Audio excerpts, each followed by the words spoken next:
Hey everybody, how you doing? So we're going to start the series today for this Hallicrafters 5R41 radio. This is the one that comes in the brown case that I showed you. And obviously what we're going to do now is start to figure out what's going on under here. As I told you, or may not have told you yet, someone's been in here, unfortunately. And this is really going to be a challenge because I don't know what they did. So this is going to be kind of an entire check through. So let me tell you what I found just by ripping it apart. I found this wire that someone did a solder job and just left it flopping in there. And this was going up to the electrolytic cap that was in there. If you recall, it was this one that was mounted on top. And they actually had this wire connected to the ground lug right here. So we'll have to figure out what that is. And then when I look at this mess here, I see that I have a 50 ohm cap right here, resistor I mean, and here I have a 33 ohm resistor, and I have a diode, and I've got a terminal block here with a bunch of wires hanging off of it that do nothing. So basically I've already figured out what's going on in that section. So if you look at the schematic right here, you'll see that the plug comes up, it goes to the death cap, which is a .01, which goes to ground. It comes along here, and the original radio had a selenium rectifier in it.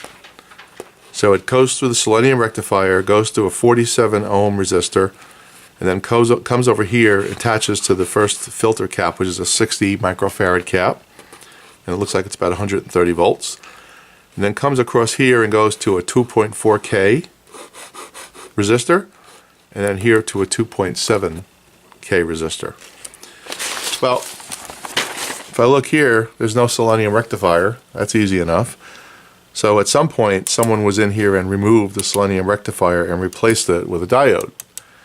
And obviously, everyone knows when you replace a selenium rectifier with a diode, you need to add a resistor. So I've drawn out what I see here in this radio so far. So my wire comes in. This goes to my death cap to ground. And it comes right here to a 33 ohm resistor, 10 watts. So this is the one that was added in with the replacement of the selenium rectifier. Goes to a diode, and then comes here to a 50 ohm resistor, and then branches off to a 2.7K and a 2.4K. So that matches what I've got on the schematic. So simply what happened is the selenium rectifier was just replaced.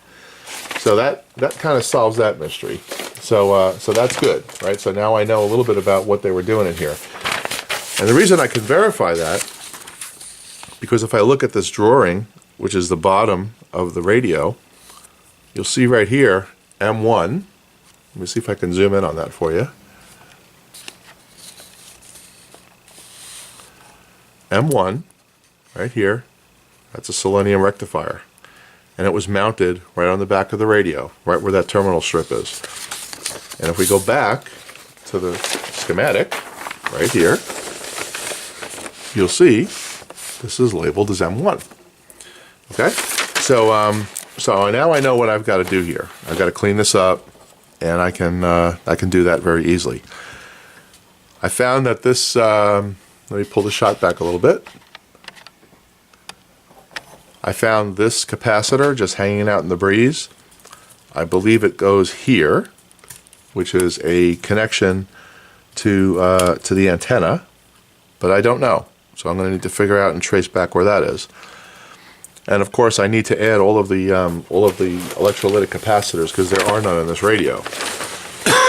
So I told you that I have a 60 microfarad here that attaches right on the input for the power.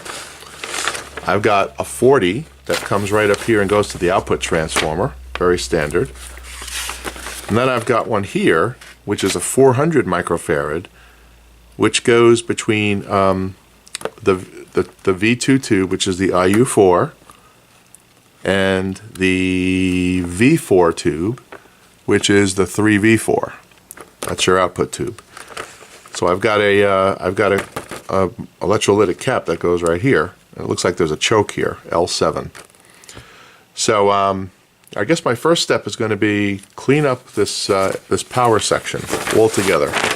right here. I'm going to remove the terminal strips in the radio, clean all this up. It's messy, it's bent, there's wires hanging all over the place.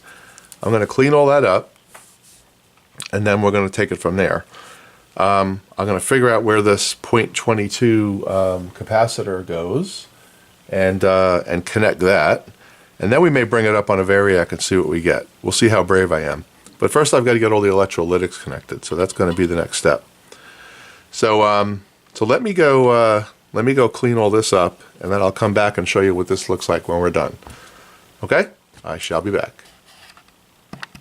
All right, so on this radio here, I'm a little bit of an impasse here because I need a 400 microfarad cap. So I've got one ordered. They're only about $4. So until then, I'm going to hold off on this, and when I get that cap in, I'm going to rewire this entire section here of terminal strips, and then and fix all this up, and then I'm going to just give it a dry run and see if it actually powers up. I see a few other problems in here, loose connections and things. I'll fix all those up. So we'll do an update on this radio when I get the caps in. Okay? Let's see what else we have here. Okay, we have the Hallicrafters S20R on the bench now, and I just took the bottom cover off, and I wanted to see what I'm dealing with, and I'm really happy to see that no one's been in here. This is really good. We have all of the old wax caps in here. Nobody's been in here messing around. This looks all original. Looks like we got a nice little old one here. So really, on this one, there's a few things I got to do. I got to electronically repair it, so I've got to take this thing out of the chassis. But there's a lot of rust on the case that I'm going to have to fix as well. But at least I'm encouraged here that no one's been in here messing around. And it looks like I've got a lot of resistors to replace. These things look like they've been through the ringer. So definitely some use, but it's pretty clean in here. I don't see any evidence of anybody screwing around, which is always a positive thing. So next step is going to be to take this out of the case, and then we'll take it from there. So let me go do that, and we'll show you what that looks like. Okay, I've got the top cover off here, and I'm just doing just a visual. And obviously, I have a bunch of tubes here that I need to get, and I need to test these tubes out.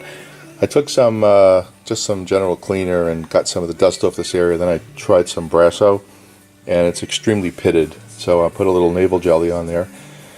And we'll let that crank for a little while and see if it cleans it up nicely. We'll see what it looks like. So, just doing an experiment. In order to get the chassis out of here, you got to do a couple things.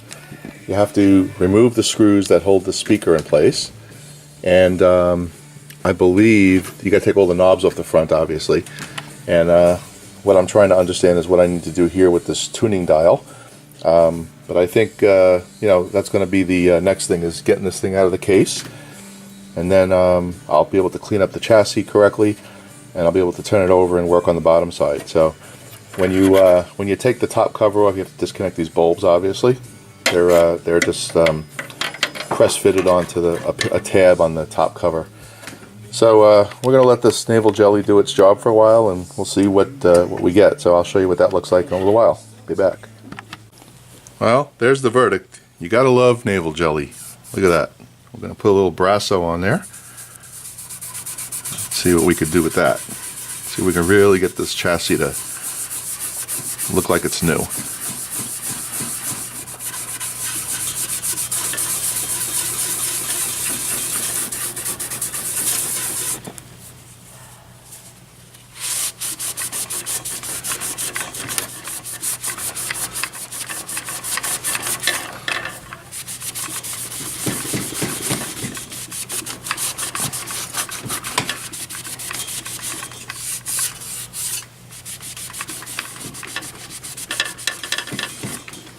I'd say that looks pretty good. Anyway, that's going to be the bulk of the work I got to do on this thing, other than the electronics, is getting this chassis in better shape. So what I'm going to work on next is taking this thing out of the cabinet. We'll pull the shot back a little bit here. And I'm going to work on getting this thing out, completely out of this cabinet. And then we're going to flip it over, and we'll do an assessment of what we need from a component standpoint. Then I got to look through my tube inventory and see what I have, what I need. So that's going to be what I start working on here. So You can see this has a grid cap here. So I guess I'll end this video now because, you know, it's going to be mostly just grunt work, getting this stuff out and starting the cleaning process. And I'll come back in the next episode of this radio of working on the bottom side and showing you some of the caps that are getting replaced. All right. Hope everybody has a great day. See ya.